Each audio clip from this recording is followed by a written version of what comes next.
Alloh taolo Qur'onda shunday dediki, Estaizu billah va la tansawul fadla baynakum innalloha bima ta'maluna basir. Baqara surasi 237-oyatida shunday marhamat qiladi.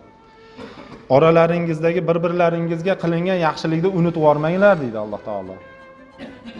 Albatta Alloh taolo sizlarni qilayotgan amallaringizdan xabardordir deydi. Ba'zi bir odamlarga yaxshilik qilasiz, o'lguncha unutmaydi-da o'sha qilgan yaxshiligingizni. Qalbida qolib ketadi.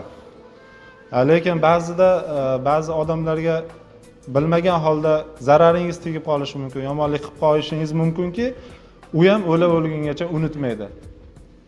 Lekin azizlar, avvalun nas deb keladi-da, insonlarda avvalgisi avvalgi unutuvchidir deydi.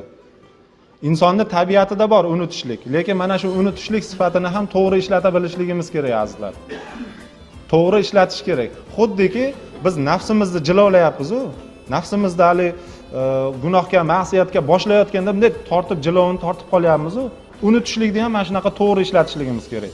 Biri yomonlik qilgan bo'lsa, siz unga yaxshilik qilavering, zulmini unuting. Yaxshilikda bardavom bo'lishi kerak. Mana shu aql ne'matini bekorga bermagan Alloh taolo. Aqlni ishlatib, mana shu unutishlik sifatini ham odamdagi azaliy sifat bo'lib qolgan unutishlik sifatini ham to'g'ri yo'naltirib